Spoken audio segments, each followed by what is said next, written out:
का सर्वनाश किया, जिन्होंने दिल्ली की जनता के अधिकारों का हनन किया, जिन्होंने केवल नारे दिए, दिल्ली के लिए काम नहीं किए, आज वो एक दिन पे हम पे उंगली उठाएंगे।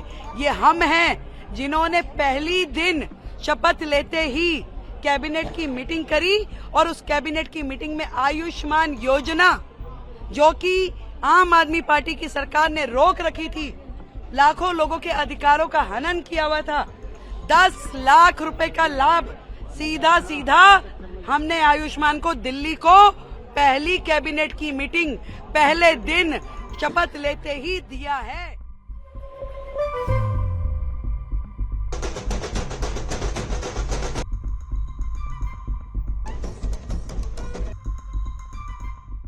मुख्यमंत्री पद स्वीकार करते हुए रेखा गुप्ता ने कहा, ये देश की हर महिला के लिए गर्व की बात है।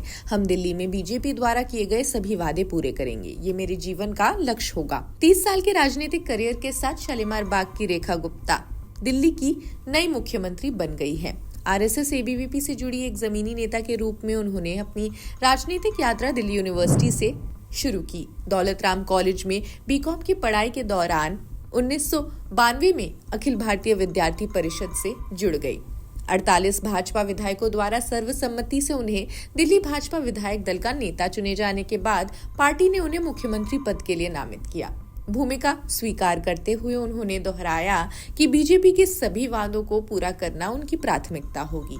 1995 में एबीवीपी से दिल्ली विश्वविद्यालय छात्र संघ यानी डूसू की सचिव बनी। अगले वर्ष अध्यक्ष बनी। उस समय कांग्रेस समर्थित एनएसयूआई की अलका लांबा अध्यक्ष थी, जो अब कांग्रेस की वरिष्ठ नेता हैं। अलका ने कहा, हम विचारधारा पर हमेशा सहमत नहीं थे, क्योंकि वे कट्टर आरएसएस विचारधारा से जुड़ी थी और गांधीवादी सिद्धांतों से सहमत नहीं थी। लेकिन जब मुद्दों की बात आई तो महिलाओं के रूप में हमने एक दूसरे का समर्थन किया। हमने महिलाओं की सुरक्षा और अधिक महिला कॉलेजों के लिए मिलकर संघर्ष किया। बीजेपी के कई नेताओं ने बताया कि बतौर पार्षद रेखा गुप्ता ने महिलाओं के अधिकारों, बुनियादी सुविधाओं के लिए लड़ाई लड़ी। उन्होंने महिलाओं के लिए कई सुविधाएं दी हैं, व्यवस्थाओं पर जोर दिया है। दिल्ली यूनिवर्सिटी के एसोसिएट प्रोफेसर भी उनकी बढ़ोतरी करते हैं। वो एबीवीपी के पूर्व राष्ट्रीय उपाध्यक्ष भी रह चुके हैं। मनु शर्मा कटारिया का कहना है, वो हमेशा से सक्षम, अनुशासित और ईमानदार रही हैं। वो जमीनी नेता हैं और मुख्यमंत्री बनना सही निर्णय रहा। दिल्ली विश्वविद्यालय छात्र संघ डूसू में उनके एक अन्य सहयोगी ने यह भी बताया, उन्होंने विश्वविद्यालय में 180 दिन का कैलेंडर लागू कराने के लिए आंदोलन किया, क्योंकि पहले यूनिवर्सिटी 160 दिनों से कम समय के लिए खुलती थी। उन्होंने महिला हॉस्टल्स और महिलाओं की सुरक्षा के लिए भी अभियान चलाया। दिल्ली यूनिवर्सिटी से ग्रेजुएशन के बाद 2022 में उन्होंने मेरठ के चौधरी चरण सिंह यूनिवर्सिटी से एलएलबी की डिग्री भी ले ली। 2025 विधानसभा चुनाव प्रचार के दौरान रेखा गुप्ता ने दिल्ली को विकसित भारत की राजधानी के रूप में विकसित करने का संकल्प लिया। उनका कहना है, दिल्ली को उस स्तर पर ले जाना जरूरी है जो भारत के विकास के अनुरूप हो। मुख्यमंत्री रेखा गुप्ता, उनके 6 मंत्रियों ने रामलीला मैदान में शपथ ले ली है। शपथ के बाद नए मंत्रिमंडल ने अपनी पहली बैठक में आयुष्मान भारत योजना के कार्यान्वयन को मंजूरी दे दी।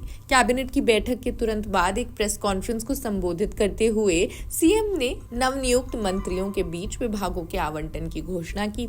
उन्होंने कहा, दिल्ली विधानसभा के पहले सत्र में 14 लंबित कैग रिपोर्ट्स पेश की जाएंगी। सीएम रेखा गुप्ता ने अपने वित्त सेवा, सत्कर्ता, राजस्व और महिला एवं बाल विकास सहित अन्य विभागों को अपने पास रखा है, जबकि उनके मंत्री प्रवेश वर्मा को पीडब्ल्यूडी, जल विधायी मामले, सिंचाई और बाढ़ नियंत्रण और गुरुद्वारा चुनाव विभाग आवंटित किए गए हैं। वहीं आशीष सूद को अन्य विभागों के अलावा गृह, बिजली, शिक्षा और शहरी विकास मिला। इसके अलावा रेखा गुप्ता अपनी पार्टी की सुषमा स्वराज, कांग्रेस की शीला दीक्षित और आप की आतिशी के बाद दिल्ली की चौथी महिला मुख्यमंत्री हैं। रेखा गुप्ता ने दोपहर में दिल्ली सचिवालय में अपने कार्यालय का कार्यभार संभाला। रेखा गुप्ता एनडीए के मुख्यमंत्रियों की टीम में एकमात्र महिला है और पश्चिम बंगाल की ममता बनर्जी के बाद देश की दूसरी। मंत्रिमंडल में अरविंद केजरीवाल को हराने वाले प्रवेश वर्मा, हिंदुत्व के पोस्टर बॉय कपिल मिश्रा और बीजेपी का सिख चेहरा मनजिंदर सिंह सिरसा शामिल हैं। इसके अलावा आशीष सूद, रविंद्र इंद्राज सिंह और पंकज सिंह को भी उपराज्यपाल वीके सक्सेना ने पद की शपथ दिलाई। विधानसभा चुनाव के दौरान प्रधानमंत्री मोदी ने वादा किया था कि अगर दिल्ली में बीजेपी की सरकार बनती है तो पहली कैबिनेट बैठक में केंद्रीय स्वास्थ्य बीमा योजना को मंजूरी दी जाएगी।